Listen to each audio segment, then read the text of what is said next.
Yo, what is up, everybody? Welcome back to day 53 dropshipping. Sorry for the background noise. There is a heat wave going on. It's going to be a high of, I think, 103 today, and that's pretty much most of the U.S. today. It's pretty much heating up, but basically, last video I was talking about making an advertorial, and I pretty much got it done. There's just a few things that I had to fix before I moved over to working on the actual ads. And basically what I had to fix was I ran it through Claude, pointed out a few issues. So there was an offer issue because my offer, I didn't do the math on it, but when you add it up, the first tier makes sense. The second tier, buy two get one free, the math actually didn't add up, so I completely skipped that. I didn't even think about it, so I did have to fix that. I did calculate my break-even ROAS, and they're not the best, honestly, but I am basically going to be prospecting the market with this offer, seeing if there is buying intent, which my conviction on this is actually really insane. I already have a feeling that we're going to wake up and see some numbers. It's like all the research was dialed in 100%. We're speaking directly to the customer, putting them directly into the situation. We are targeting in our advertorial the exact situation that they are in, and our ads speak to that perfectly. The main problem is just getting an actual product page onto an advertorial is really hard unless you use like Funnelish or Pagefly, something specifically made for funnels like this, which my theme, Ecom Elixir, has a built-in advertorial page, but I wanted to skip the whole entire product page step and just import the whole entire product section. So not just the bundle, but the product photo, or all the product photos. I have about 5, and then the catching bundles, then the buy now button, and then like the payments accepted, the cards, and then what else is it? The product description and shipping and delivery. I got that whole snippet onto the actual advertorial page, pretty much at the bottom. So if they actually scroll and read it, which that would be our ideal target audience, they'll be able to see all of that, which getting that onto an advertorial page, because since it's not technically a product page, it's an advertorial page, because advertorials, you don't have the header. So at the top of the page, it's not going to say your brand name. You're not going to be able to click on anything and go back to the home page. Advertorials, they don't have that at all. So Shopify didn't recognize it as an actual product page.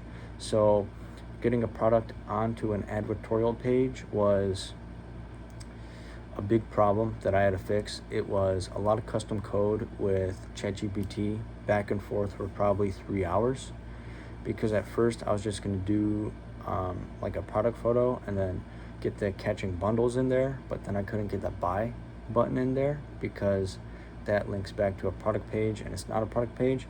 So a lot of custom coding. I don't even really know what I did. I don't know how to code.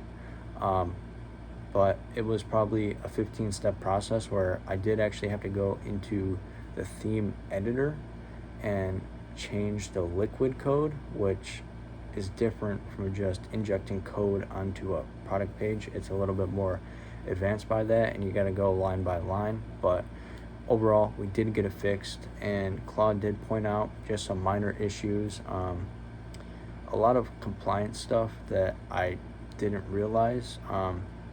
Just want to point out one thing, that I know a lot of people are running like profiles and ads as doctors, and that's black hat. That's a very big compliance issue.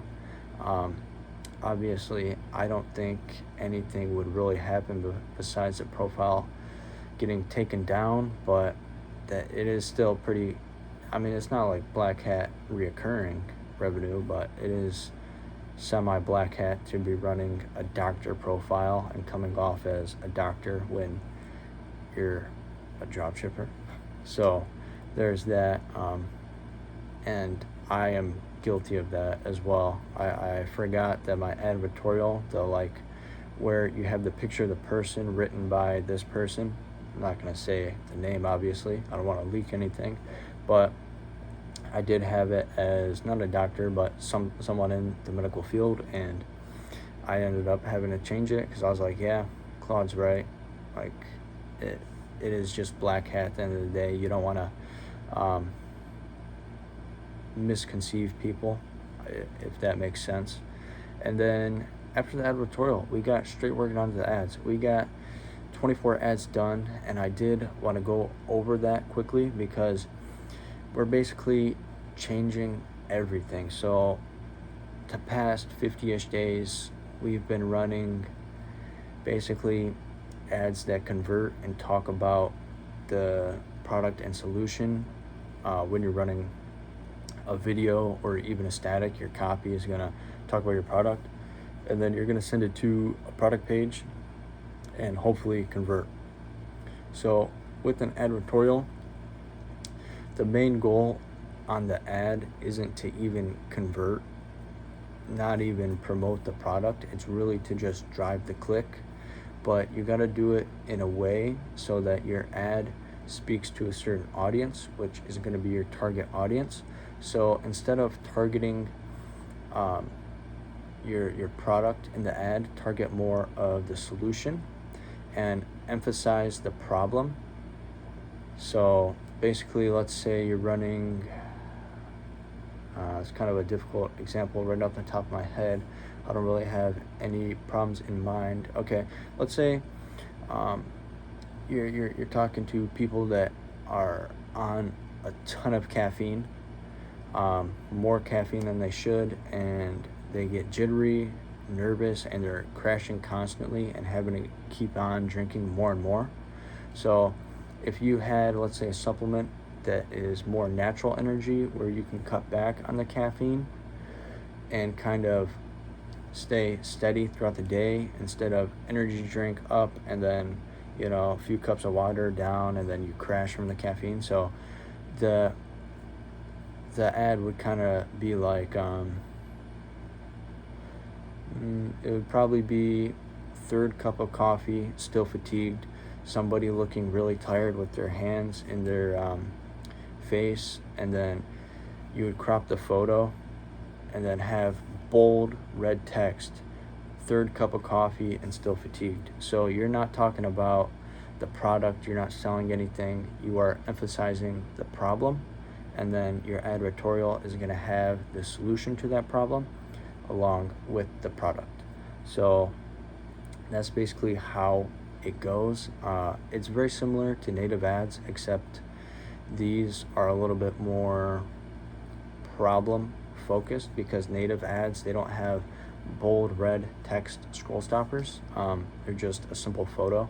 So these are very similar to that, except they're a little bit different, and you don't have a long form copy on the ad itself. That's for the advertorial. The main point is to drive clicks with people experiencing the problem, and then obviously you're going to do the learn more CTA, and then obviously talk about the problem and to the solution in the advertorial.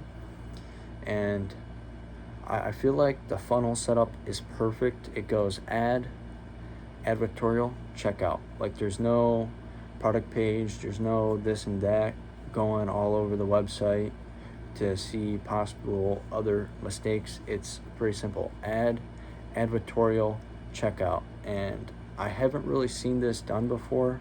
Obviously, I was trying to copy people that are using Pagefly. I have used Pagefly before. It's just very difficult to use. I don't like it whatsoever. I know the Shopify theme editor way better that I could navigate Pagefly or Funnelish. They are good at what they do, and they're good for what I'm doing, but obviously I coded a workaround, and that's going to be able to be reusable down the line. So I did fix the problem that those $80 a month subscriptions for those apps solve. And because if you don't use one of those apps, you're most likely going to have to add an extra step in there, which is sending people to the product page, which then they could click on the home page, go to a different product, go all over the website, and you don't want them to do that. You don't want to give people even the option to do that. If they want the product, they need to just simply buy it and not have a ton of this other information all around there, possibly even misclicks to a different product page or anything like that.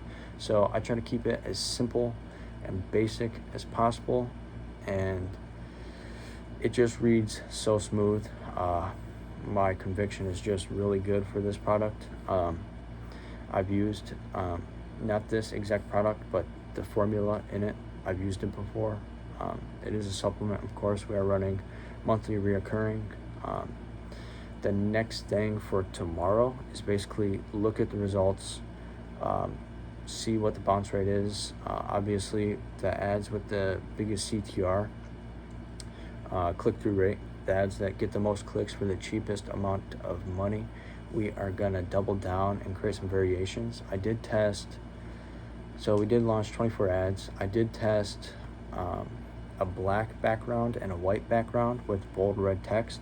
So I made 12 ads and then variations of the black and white, so one of each, so 24 ads total that all got launched today with all learn more, same link, same everything, same landing page.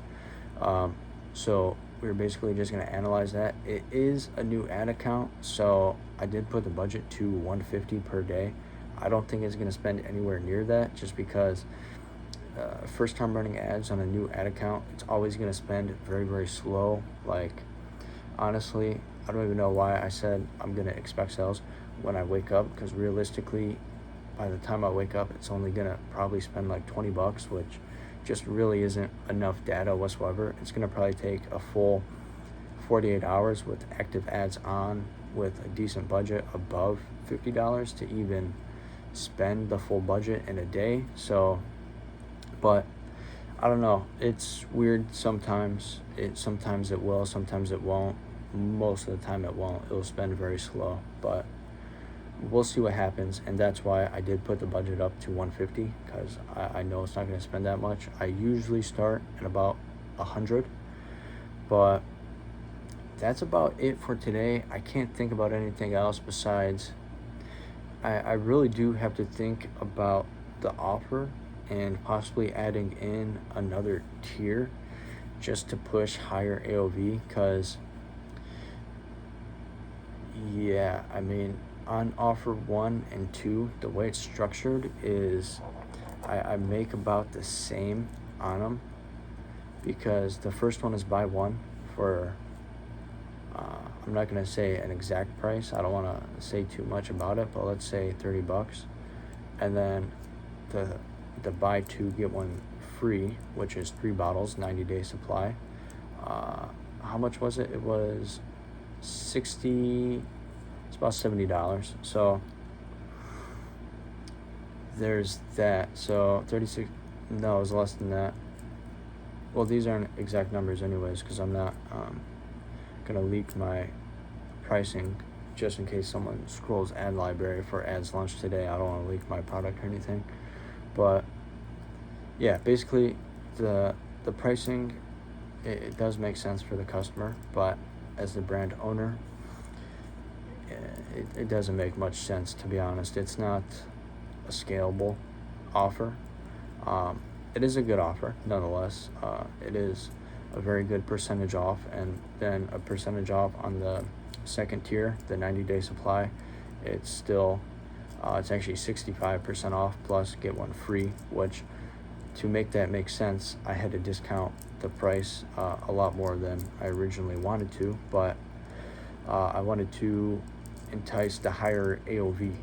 But looking back at my COGS, the break-even ROAS are still within 0.2 no matter which one they get, and it's ranging from 1.5 to 1.7, which I would be more comfortable with a 1.4 and below break-even ROAS. But that's just how it goes. We're gonna check the buying intent, basically how many add to carts we got today, how many clicks we got. I want to test. I want to at least get 100 clicks just to fully be able to test, what's the actual conversion rate, what's the actual AOV. Hopefully it's 7% plus, and I know that's kind of crazy to say, but when you're running at a lower budget, Meta really can and sometimes will. Most of the time it won't, but sometimes it will send really, really good traffic to you, and other days you'll be thinking, what even is this company? Like, Meta's has been weird for a while. Ever since Andromeda, that update, Meta has been all over the wall. I remember on day 14, I launched new ads, got like 6-7 ROAS the first day, like almost $600 on like 50 or $100 spend. Then the next day, like 100% turnaround, net loss, no sales whatsoever. And it's kind of tricky. There's not much consistency with Meta anymore, but the tactic that I learned is, instead of looking at day by day, once you start upping budgets and scaling a little bit, look at week by week, month to month, because overall, most of the time you actually will be profitable, even though day to day just looks kind of scary. And if you think about it, it kind of does make sense. Like, just people, they get paid on Fridays. Bills are at the end of the month. People sometimes have stuff at the beginning of the month. So the first 2 weeks of the month when no bills are due usually are a better part of the month because people have more free spending. So the last 2 parts of the month, your sales can slow down, but overall, the first 2 weeks can carry to make you overall net profitable. So that is a strategy to actually see like your real results, because I know day by day it's not the best metric. Obviously you're not going to get the same traffic every day, not the same people are on Facebook every day. So just look at it maybe week by week. Obviously track your budget if you're just starting out, just testing. Obviously watch your metrics and everything, but once we start scaling, it's going to be a little bit more week by week. I mean, we're going to track it day by day, of course, but make it make sense. Obviously, run the real numbers week by week. I think I went over that like 5 times too many, but I'm very tired right now. We've been running off of like 4 or 5 hours of sleep this whole entire week. Just literally get off work, go to the gym if it's the gym day, and then sit down at my computer and try to go to sleep.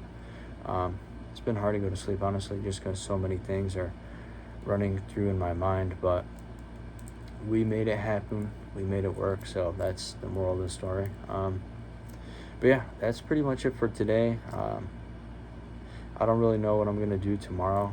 Mainly just depends on metrics. If I have to bump budgets, make more ads, and double down on the winners that I'm seeing, change up the offer if there's no buying intent, change up the advertorial. I think I'm going to keep the same angle overall. It's a very solid angle. It's a mass desire that I think a lot of people have this problem. So I think even if we don't crack it on day one, which I still think we will, because I have a lot of conviction for this, but you never know. There could be some tweaks needed, and it's not going to stop us nonetheless. So yeah, that's pretty much it for day 53. Just crazy energy, crazy inputs, just phone, do not disturb, no distractions whatsoever. Like a podcast or a book in the background. I'm reading or listening to the Maze Runner audiobook. I've seen the movies before. It's pretty solid. If you're trying to work on your computer with some e-com work, if you put Maze Runner book in the background, probably read the description, make sure it's at least a genre you're interested in. It's a dystopian book, basically, but not cyberpunk at all. Yeah, no, it's not very cyberpunk, because I know, whatever, that's besides the point. Day 53, stay tuned for tomorrow, day 54.